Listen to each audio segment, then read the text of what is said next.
ইতিহাসের এক অন্ধকার অধ্যায়, যখন মানুষ তার পরম স্রষ্টাকে ভুলে পাথরের মূর্তির সামনে সিজদায় লুটিয়ে পড়ত।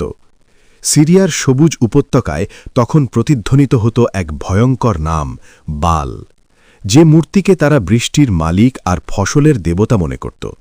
কিন্তু সেই মিথ্যার দম্ভ চূর্ণ করতে আল্লাহ পাঠিয়েছিলেন তার নির্ভীক নবী হজরত ইলিয়াস আলাইহিসসালামকে। আজ আমরা জানব কুরআনে বর্ণিত সেই বাল দেবতার আসল পরিচয় এবং হকের সামনে বাতিলের শোচনীয় পরাজয়ের কাহিনী।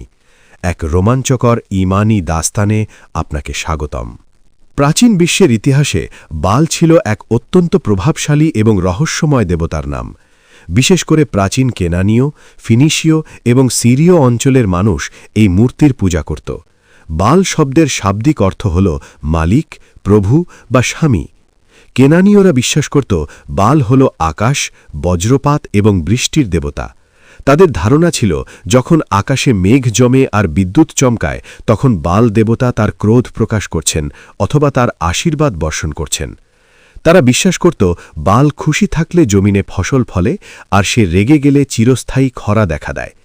এই ভ্রান্ত বিশ্বাসের ওপর ভিত্তি করে তারা বালের বিশাল বিশাল সোনা ও ব্রোঞ্জের মূর্তি তৈরি করেছিল।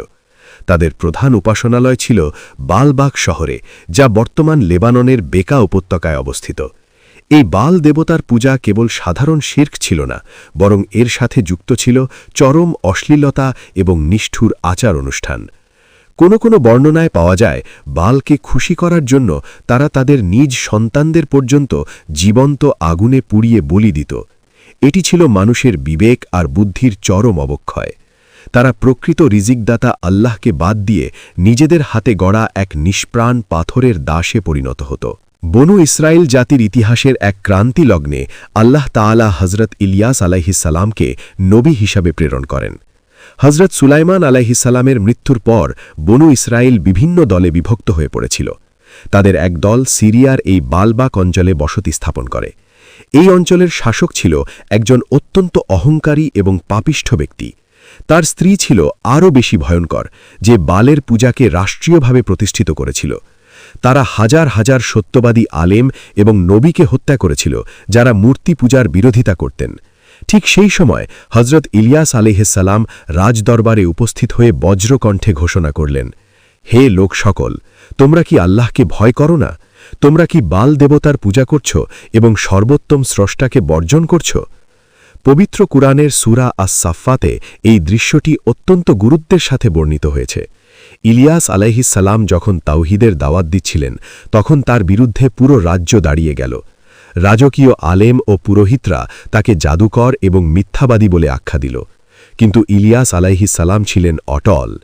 তিনি জানতেন সত্যের মশাল একবার জ্বললে অন্ধকারের শক্তি তাকে নিভিয়ে দিতে পারে না। হজরত ইলিয়াস আলাইহিসসালাম যখন দেখলেন তার কওম কোনোভাবেই সত্যকে গ্রহণ করছে না এবং তারা নবীকে হত্যার ষড়যন্ত্র করছে, তখন তিনি আল্লাহর কাছে এক কঠিন প্রার্থনা করলেন। তিনি চাইলেন এমন কিছু হোক যা দিয়ে মানুষ বুঝতে পারে বালের কোনো ক্ষমতা নেই। তিনি দোয়া করলেন, হে আল্লাহ, এই কওমের ওপর ৩ বছরের খরা চাপিয়ে দিন, যাতে এরা বুঝতে পারে বৃষ্টি দেওয়ার ক্ষমতা বালের নেই, বরং তা কেবল আপনারই কুদরত। আল্লাহ তাআলা তার নবীর দোয়া কবুল করলেন। হঠাৎ করে সিরিয়ার আকাশ থেকে মেঘ উধাও হয়ে গেল। প্রথম বছর মানুষ ভাবল এটি সাধারণ আবহাওয়া, কিন্তু দ্বিতীয় বছর যখন নদী নালা শুকিয়ে ফেটে চৌচি রয়ে গেল, তখন চারদিকে হাহাকার পড়ে গেল। বালের পুরোহিতরা মূর্তির সামনে দিন রাত কান্নাকাটি করল, হাজার হাজার পশু বলি দিল, কিন্তু আকাশ থেকে এক ফোঁটা পানিও পড়ল না। ঘাস না থাকায় গবাদি পশুরা মরতে শুরু করল। শিশুরা ক্ষুধার জ্বালায় ছটফট করতে লাগল। পুরো রাজ্য যেন এক মৃত্যুপুরীতে পরিণত হল। মানুষের গর্বের বাল দেবতা তখন অসহায় হয়ে মন্দিরে দাঁড়িয়ে রইল, কিন্তু ভক্তদের এক ফোঁটা পানি দেওয়ার ক্ষমতা তার ছিল না। খরার ৩য় বছরে হজরত ইলিয়াস আলাইহিসসালাম পুনরায় জনসমক্ষে আসলেন। তিনি রাজাকে বললেন, তোমরা যদি প্রমাণ করতে চাও বাল সত্য, তাহলে চলো এক পরীক্ষা হয়ে যাক। কার্মেল পাহাড়ের এক বিশাল ময়দানে পুরো রাজ্যের মানুষকে জড়ো করা হল। এক পাশে বালের ৪৫০ জন পুরোহিত, আর অন্য পাশে একাকী আল্লাহর নবী হজরত ইলিয়াস আলাইহিসসালাম। ইলিয়াস আলাইহিসসালাম প্রস্তাব দিলেন, তোমরা তোমাদের বালের জন্য একটি কুরবানির পশু প্রস্তুত করো এবং আমি আমার আল্লাহর জন্য একটি প্রস্তুত করছি। কোনো আগুন ব্যবহার করা হবে না। যে মাবুদ আসমান থেকে আগুন পাঠিয়ে এই কুরবানি কবুল করবেন তিনিই সত্য। বালের পুরোহিতরা চিৎকার করে বালকে ডাকতে লাগল। তারা নিজেদের শরীর খঞ্জর দিয়ে আঘাত করল যাতে রক্ত দেখে বাল সন্তুষ্ট হয়। কিন্তু দুপুর গড়িয়ে বিকেল হল, বাল থেকে কোনো সাড়া এল না। ইলিয়াস আলাইহিসসালাম তখন বিদ্রূপ করে বললেন, আরও জোরে ডাকুন, হয়তো তোমাদের বাল ঘুমাচ্ছে অথবা সে ভ্রমণে বের হয়েছে। অবশেষে বিকেলে ইলিয়াস আলাইহিসসালাম এগিয়ে এলেন। তিনি পশুর ওপর কয়েক বালতি পানি ঢেলে দিলেন যাতে কারসাজির কোনো সুযোগ না থাকে। এরপর তিনি 2 হাত তুলে আল্লাহর কাছে দোয়া করলেন। সাথে সাথে নীল আকাশ চিরে এক ঝলক আগুন নেমে এলো এবং সেই কুরবানিকে পুড়িয়ে নিল। মানুষ চিৎকার করে বলতে লাগল, আল্লাহু আকবার, ইলিয়াসের রবই সত্য। বিজয় অর্জিত হওয়ার পর হজরত ইলিয়াস আলাইহিসসালাম নির্দেশ দিলেন সেই ভণ্ড পুরোহিতদের গ্রেপ্তার করতে যারা মানুষকে বিভ্রান্ত করছিল। এরপর তিনি পুনরায় সিজদায় লুটিয়ে পড়লেন এবং আল্লাহর কাছে বৃষ্টির জন্য প্রার্থনা করলেন। কিছুক্ষণ পরই পশ্চিম আকাশ থেকে কালো মেঘের ঘন গটা দেখা গেল। মরুভূমির তপ্ত ধুলির ওপর ঝরঝর করে বৃষ্টির ফোঁটা পড়তে শুরু করল। 3 বছরের তৃষ্ণার্থ জমিন প্রাণ ফিরে পেল। মানুষ আনন্দে নাচতে লাগল। কিন্তু এত বড় অলৌকিক ঘটনা দেখার পরও রাজার স্ত্রী ঈমান আনল না, বরং সে আরও ক্রুদ্ধ হয়ে উঠল।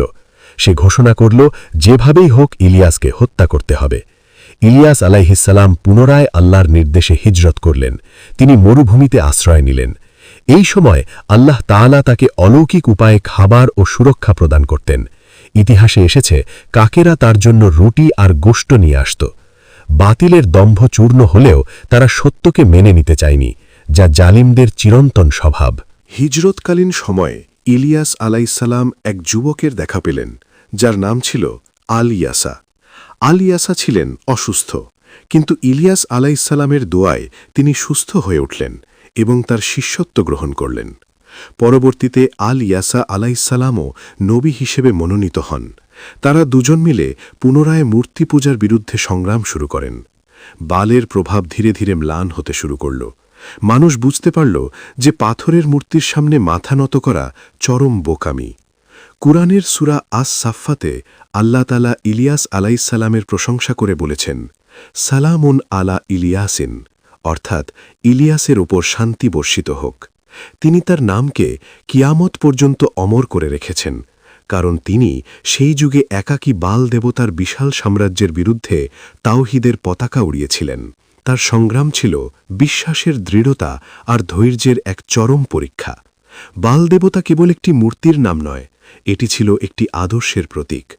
মানুষ যখনই আল্লাহকে বাদ দিয়ে অন্য কোনো বস্তু বা শক্তিকে রিজিকদাতা বা ভাগ্যের নিয়ন্ত্রক মনে করে, তখনই সে মানসিক বালের পূজা করে।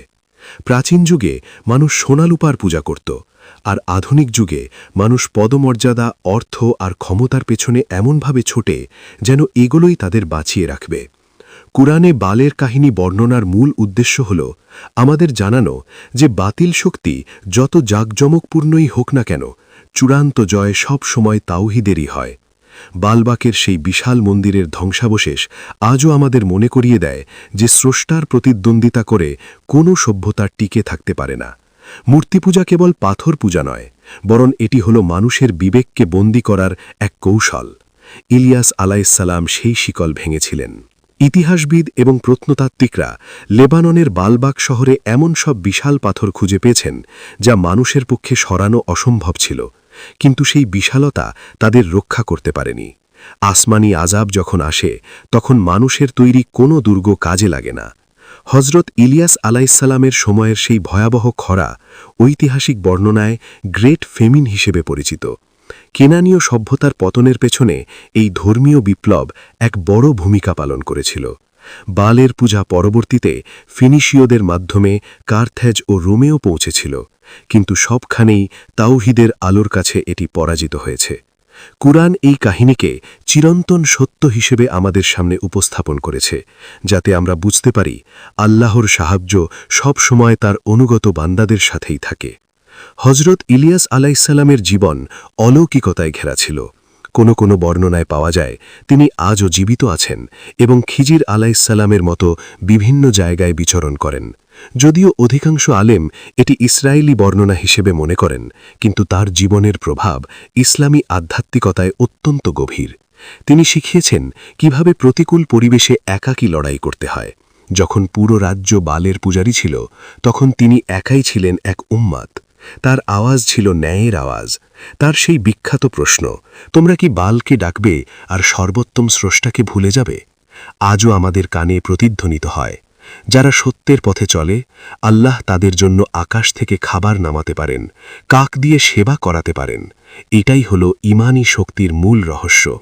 উপসংহারে বলা যায়, বাল দেবতার পতন আর হজরত ইলিয়াস আলাইসাল্লামের এই অলৌকিক ইতিহাস যদি আপনার ঈমানকে শানিত করে থাকে, তবে ভিডিওটি শেয়ার করে অন্য মুমিনদের মাঝে ছড়িয়ে দিন।